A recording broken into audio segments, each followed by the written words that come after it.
Welcome back to Otaku Daikun, Dai-chan here, and you're watching the Waifu Files, a series where we discover and celebrate new anime through its lovely ladies. Today, our focus will be on the God Eater video games and their close cousin, Code Vein. This series is special for having extremely attractive, casual outfits that emanate an edgy yet mature aesthetic. If you haven't played any of these, I highly recommend you do, and hopefully these waifu will spark your interest. They're definitely some of my favorite waifu in all of gaming. God Eater happens to have a short anime series made by UFO Table, but it never got a proper conclusion. I show clips from it, but the original games are where you should go first. As usual, I'll be rating these girls on a scale from 1 to 5, based on how stoked I'd be to pull them in a gacha.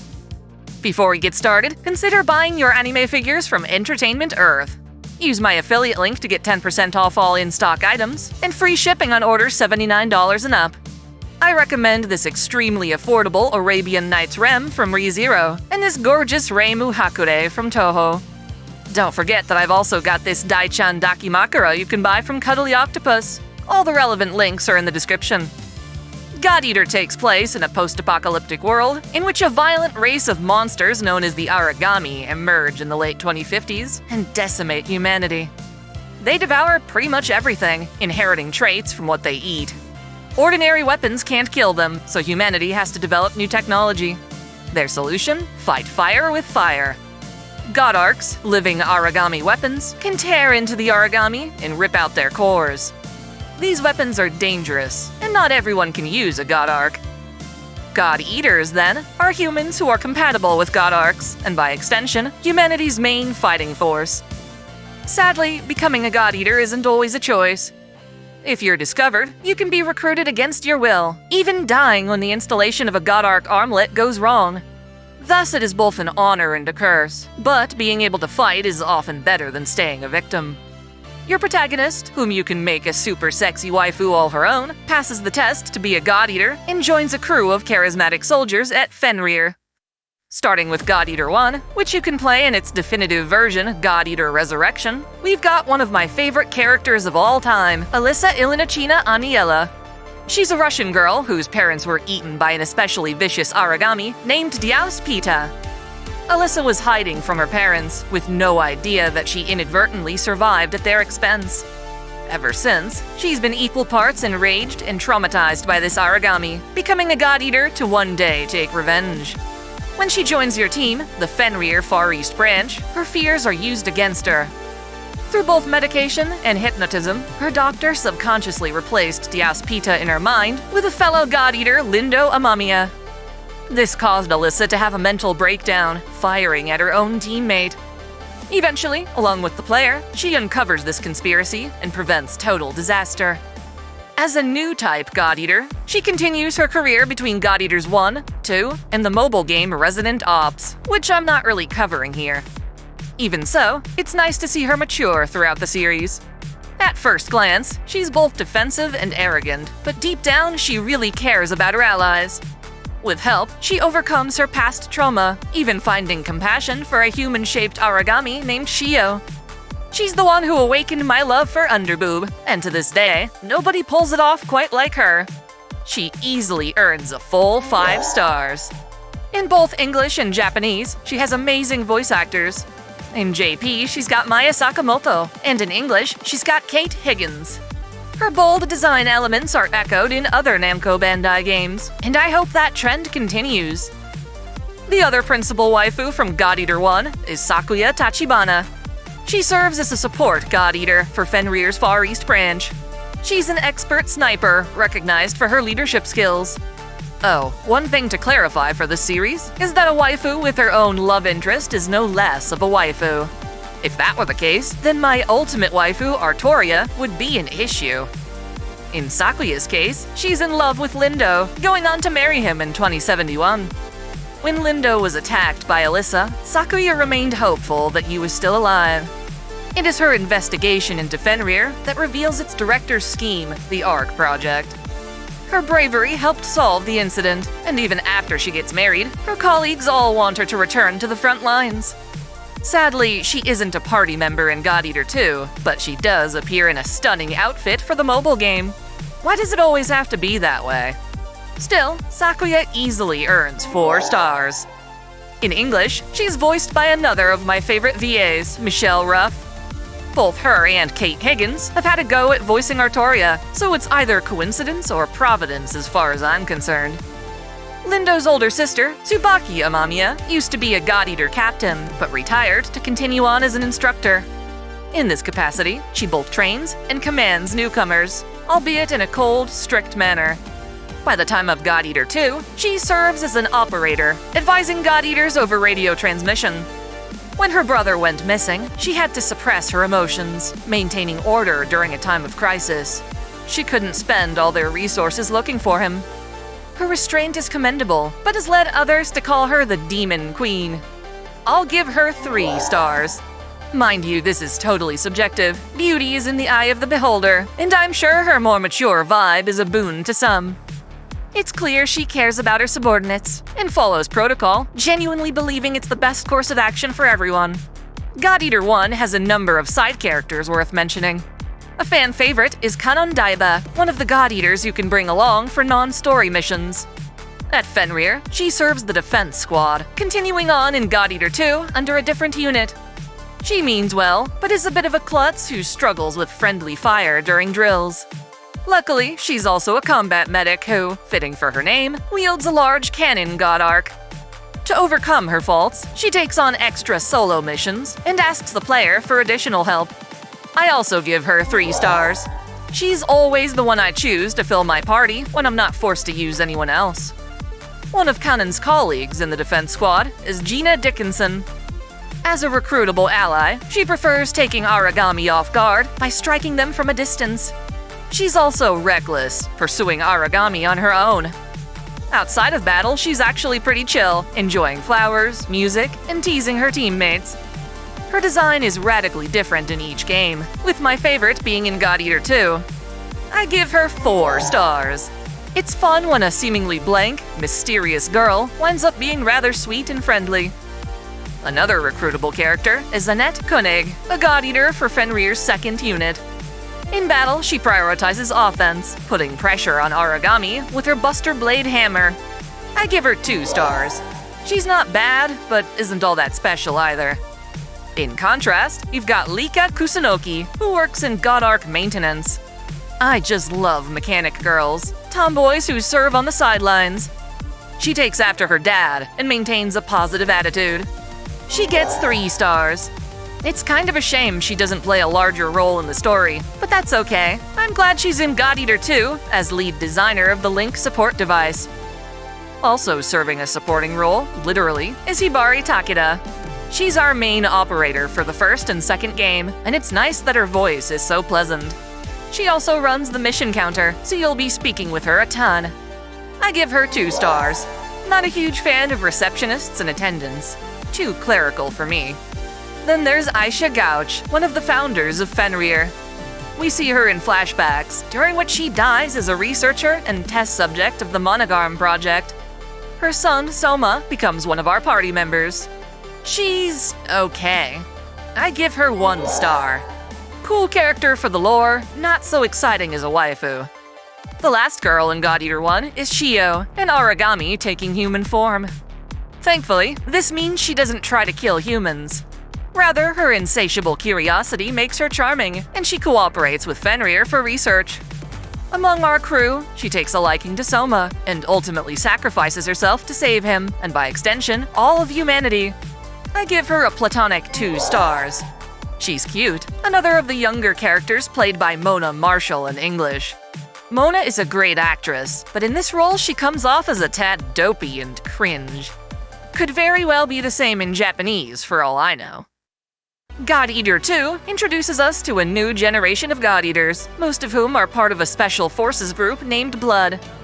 One of its main members is Ciel Alençon. She, as well as the other Blood members, grew up at an orphanage named the Magnolia Compass, learning to follow rules in lieu of her heart. As a result, her social skills are lacking, but that changes when she's saved by the new protagonist. Ciel sacrificed herself to protect her team from deadly red rain, but the protag disobeyed orders to double back and rescue her. Ever since, she's begun to develop herself as a person, and not merely a soldier. I give her 2 stars. She's clearly got the maid aesthetic down, which isn't something I care too much about. Love that hair though. The game's best girl is Nana Kozuki, who joins the Blood Unit along with the protagonist. Her mother, Yoshino, was a loving and supportive god-eater of her own. During an origami attack, Yoshino fought to the death, begging Nana to flee. The god-eaters of the Blood Unit are selected for their unique blood powers. Nana's powers were especially strong, and as a team of god-eaters came to rescue her, Nana awakened to her blood power, Attract, which unintentionally drew in a horde of origami that wiped everyone out. For her own sanity, Nana has locked away those traumatic memories, instead exuding a spunky, energetic aura. She's absolutely obsessed with Odin bread, a kind of sandwich her mom made for her when feeling sad. Just like Senna in Xenoblade 3, I'm all over girls who can kick ass with a massive hammer. Thanks to help from her teammates, she learns to control her blood power. This absolute bombshell gets the full 5 stars. Again, that underboob midriff combo saves the day. The third waifu to join the Blood Unit is Livie Collete. She's got that little Red Riding Hood vibe with a scythe, similar to Ruby Rose. As a child at Magnolia Compass, she was experimented on, resulting in a unique ability to wield the God Arcs from other God-eaters. Doing so, however, causes her tremendous physical pain, as well as mental trauma by inheriting the memories held within the God Arcs. Thus, she used to fear getting close to others, but through persistent approaches from her fellow orphan Romeo, she finally made a friend. We first meet her when she's a member of the Fenrir Intelligence Center. She joins us to help infiltrate a mysterious spiral tree, while concealing the fact that she needs regular injections of P66 bias factor to stay alive. I give her 4 stars. Ultimately, she's a sad, lonely girl with a kind heart. It's wonderful seeing her open up to others, particularly Romeo. This time around, our main villain happens to be a waifu. Dr. Rachel Claudius was a quiet girl born to a wealthy family.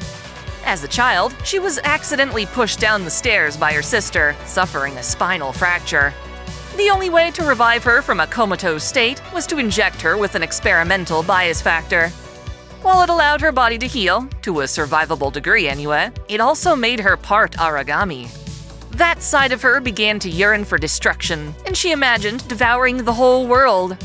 She secretly plotted to do so, and made use of the Magnolia Compass's orphans as test subjects. These children became the members of Blood, awakening to new powers for fighting origami. In truth, however, Rachel uses her most promising member, Julius, as the catalyst to instigate a devouring apocalypse. She serves as the game's final boss, forcing the Blood Unit she assembled to fight against her. I do like that she's voiced by Aoi Yuki, but that's not enough to earn her more than 1 star. A great character, but not quite my waifu material. Her sister, Leah, on the other hand, is a bit more appealing. Ever since she angrily pushed Rachel, Leah has been plagued with guilt. This hits a peak when Rachel kills her father, and to atone for making her like that, Leah pledges to serve Rachel. This involves sucking up, quite literally, to the higher-ups at Fenrir's Friar branch. Eventually, however, Rachel's twisted schemes push Leah to flee and seek help from the Blood Unit. Better than her sister, I give Leah 2 stars. She's cute, but also unpredictably nefarious. Through flashbacks, we're introduced to Kate Lawry, a bespectacled beauty who was close friends with Gilbert from the Blood Unit. She was engaged to Gil's other friend, Haruomi, when they worked out of Fenrir's Glasgow branch. The 3 of them knew being God-eaters was dangerous, but they appreciated having the chance to fight for humanity. Sadly, that danger proved true when they encountered an origami called the Red Caligula. During the fight, Kate got injured, taking severe damage to her God Arc armlet. These armlets are crucial to a God-eater, as they stave off the bias factor that makes them compatible with the God Arcs. Without the armlet, the bias factor inside them can surge through a God-eater's body, transforming them into an origami. While Kate fought admirably, the damage to her armlet sealed her fate. Before she became the very monster she swore to fight, she begged Gilbert to kill her. Reluctantly, he complied, even though his peers would go on to nickname him Fragging Gil. She gets 3 stars. I like her style, sincerity, and sass. Beyond Fenrir's main military bases, humanity tries to establish smaller satellite bases. To promote their construction, an idol named Yuno Ashihara travels the world with her sexy manager, Satsuki Takamine. We meet her when she puts on a concert for Fenrir's Far East branch. She hopes to bring aid to the world's suffering children, especially those infected by a deadly black plague.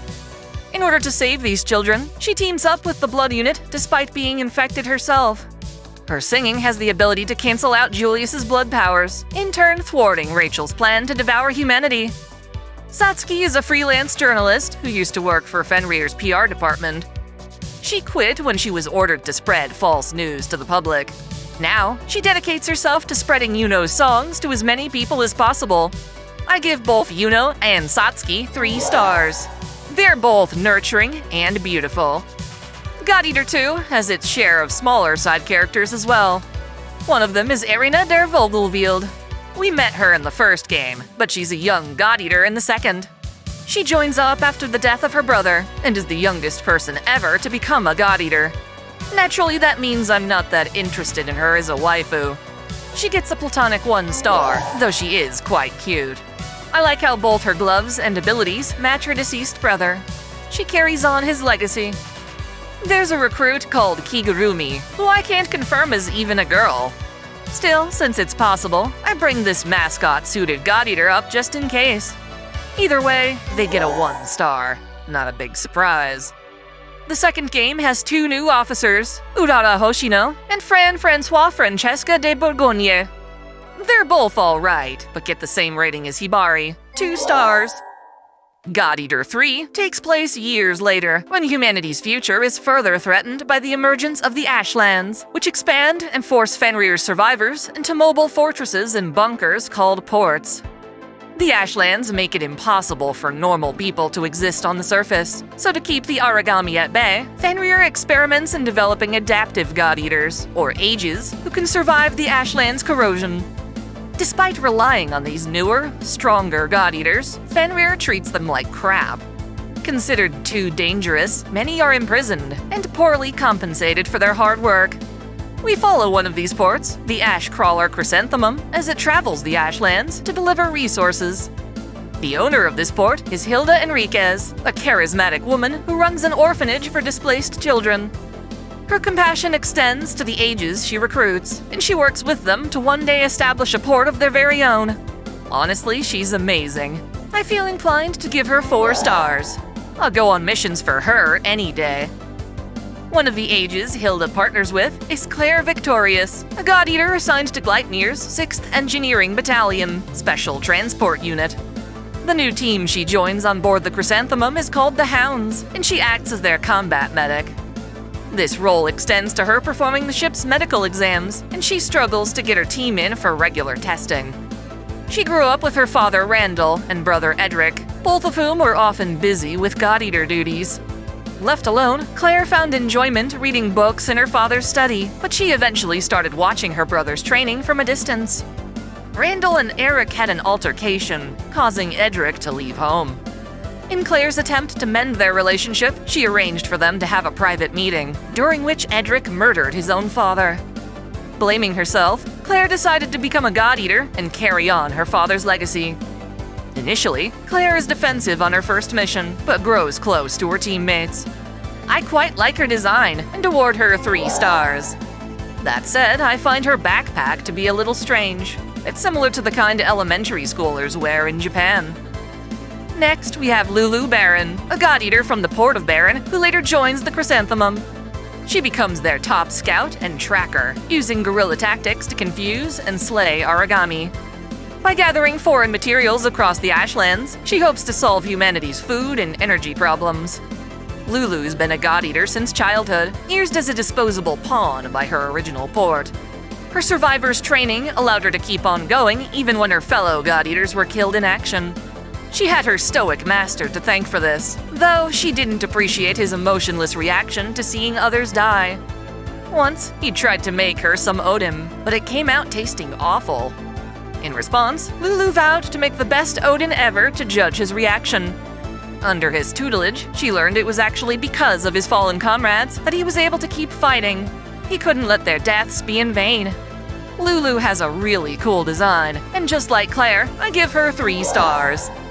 I imagine some people might be turned off by her scar, but I think it makes her look badass. Fittingly, the Chrysanthemum's mission operator is Amy Chrysanthemum. Hilda might own the joint, but Amy holds up to its namesake by communicating between combat squads and other ports. For me, she falls in line with all the other operators and gets 2 stars. They all have their own appeal, but I can't pick a favorite. Similar to God Eater 1, a critical character in God Eater 3 is the humanoid Aragami Phym. After being rescued during transport, she imprints on the protagonist, treating them like a parent. While learning about human life, she befriends the Chrysanthemum's crew. When the Hounds discover Phym is going to be a test subject for Gleipnir, they choose to take her in and protect her instead. Different factions all want her for their own selfish gains, and the Hounds make enemies of them for her sake. Eventually, she tries to go against their wishes, believing she can save them by being a sacrificial core for Odin, a massive superweapon built by Fenrir. In turn, the Hounds fight this superweapon to bring her home. Unlike Shio, Phym is able to stay in the company of humans, attending school with other children. I give her a platonic 3 stars. That wraps up the waifu from God Eater, but in the years since these games came out, Namco Bandai released Code Vein, which shares similar pieces of world building. Rather than give them a separate video, I've decided to include Code Vein's waifu here. The story of Code Vein emerges from experiments on a strange anomaly called the boar parasite. It was hoped that this parasite could be used medically to cure fatal wounds. While it did just that, it also plagued patients with bloodlust that, if unsated, turned them into twisted monsters called the Lost. After the Lost infested the world, the boar parasite was then used to turn humans into revenants, immortal soldiers that can retain their sanity by drinking blood. Basically, it's sane vampires versus corrupted ones. Further experiments to mitigate the outbreak only make things worse. Our first waifu, Cruz Silva, was a girl who elected to be a test subject for the Queen Project. This meant, as a revenant, being injected with all sorts of creatures' blood. While she endured for the sake of humanity, the suffering it caused her became too much. She frenzied, becoming an ultra-powerful Lost. Our protagonist was able to defeat her, but not completely kill her. Instead, Cruz and her powers were sealed away into relics, smaller parts of her that are embedded into compatible revenants called successors. It's their job to keep these relics sealed in perpetuity. Cruz is a tragic figure who regrets having failed humanity. I give her 2 stars, though I wish we got a chance to see more of her before the experiments drove her to frenzy. Cruz is directly responsible for our next waifu, Io. Essentially, Cruz's regrets took on a physical form as identical beings called the Attendants. They were tasked with safeguarding the successors to alleviate their eternal burden. These Attendants suffer too, as they aren't really capable of helping their designated masters. Io happens to be a unique attendant assigned to the protagonist, who isn't a successor. When revenants die, they lose their memories before being reborn anew. This process has left both Io and the protagonist forgetting their past. Together, they travel to recover these memories and their sense of purpose. Io is introverted, almost emotionless at times, but presents extreme devotion to the protagonist. In that regard, she is kind and nurturing, but also fiercely protective. She's adorable, and I award her 4 stars. She's the kind of waifu you want to shower in hugs and head pats. If you also like Io, then you've got to pay respect to Kanon Amamiya. When humanity first fought against the Lost, Kanon was a nurse who took care of wounded revenants. She and her brother Louis were killed by Cruz during her frenzy, but were later resurrected as revenants. When successors were needed to restrain Cruz's powers, Kanon came forth as the successor of the Heart. She remains sealed away in the Cathedral of Sacred Blood and is responsible for creating the blood springs that revenants use to keep from frenzying. In that regard, she is humanity's hope. As you can probably tell, Kanon was used as the basis for Io and the other attendants. As such, she gets 3 stars. It's good to know hope still lives on, even in dire times. During her time as a nurse, Kanon was close friends with Aurora Valentino, a prolific researcher of the boar parasite. Initially, she opposed the idea of turning humans into Revenant soldiers, but was forced to comply when the loss became more of a threat. She then worked as the head researcher of the Queen Project. As such, she took responsibility for Cruz's frenzy by volunteering as the first successor. In that capacity, Aurora protects the cathedral entrance above Karen. I award her 2 stars. Her design is just a step above generic. While we're at it, let's cover another successor waifu, Emily Sue. She died early, a victim of the Great Collapse that parallels the God Eater universe. Due to her role in the military, she was made into a revenant to serve the antagonist Mito as his bodyguard. Mito tried to make Emily's childhood friend, Yakumo, as well as other comrades, into one of the successors. This would have sacrificed them, so Emily volunteered instead, becoming the successor of the Claw. She doesn't get much exposure in the game, but her design is nice enough that I give her 4 stars. Her hat and vacuum-sealed top are mega cute. So far, we've covered this in a roundabout way, so let's double back to the game's main waifu. Mia Karnstein is a girl who died along with her family in the Great Collapse. Both she and her little brother Nicola were revived as revenants after Cruz was sealed away. By that point, it became difficult for revenants to procure enough blood to keep their sanity. Fewer ordinary humans were around to donate blood, and the blood beads growing from Karen's blood springs were scarce. As such, Mia is incredibly protective of her brother, resorting to stealing blood beads for his sake, neglecting her own needs. Despite her efforts, Nicola was murdered by a revenant hunter, and Mia collapsed from lack of blood. Luckily, she is saved by the protagonist and their crew. I like both her jacket and her skirt, but that tall bearskin hat is a little strange. Even so, I always made sure to bring her along on all my battles. She gets 4 stars, just like Io. The game's DLC gives her a much more appealing outfit, but I'm not so sure that counts. Still cool though. The revenant hunter who killed Mia's brother is Jack Rutherford, a former partner of the protagonist. Jack's an edgy boy, but he means well and is often misunderstood. Our next waifu, Eva Roux, was a human who had her throat crushed by revenants who didn't appreciate her singing. Jack saved her, and to serve as his companion, she chose to become a revenant. Jack adamantly opposed this, but was unable to change her mind. On the bright side, doing so restored her voice. Fittingly, she became the successor of the throat. Rather than stay locked away in a crypt, however, Eva continues to accompany Jack as he seeks out the remaining successors. In that capacity, they are pawns for Mito, eventually needing to liberate themselves and fight for their own sake. In other words, get in my party, girl. Eva gets 3 stars. I'm a bit deterred by her heavy eyeshadow. Reminds me a little of a gothic clown. Our final 2 waifu are NPCs at the protagonist's home base. Coco owns the general store, selling medicine and materials. When she still lived as a human, she was a single mother with her son. Tragically, her son was taken from her when authorities decided she wasn't capable of providing for him. Her son later died from illness. These traumatic memories were lost to Coco as a revenant, but we as the protagonist can recollect them for her. She's also got that heavy eyeshadow, but she's rocking a super sexy outfit to compensate. I give her 4 stars. She's one of those characters I wish could be an actual party member. Same goes for my favorite waifu in Code Vein, Rin Murasame. She's the home base's weapons dealer and mechanic.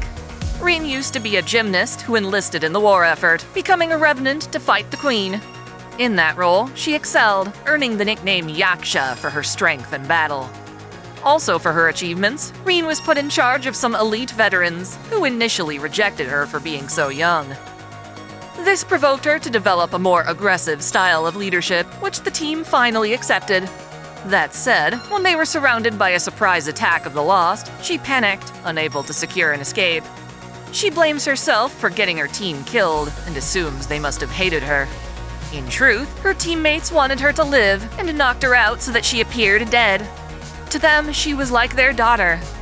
Due to her presumed failure, Rin stays out of the fight, instead opting to maintain our party's weapons. In general, I'm not a huge fan of piercings, but I can overlook that in her case. I give Rin 5 stars. She's cute and capable, deserving much more screen time. That does it for all the waifu worthy of consideration. It's possible that I've missed some, but I highly doubt it. Thus, that's another 35 waifu covered in this video series.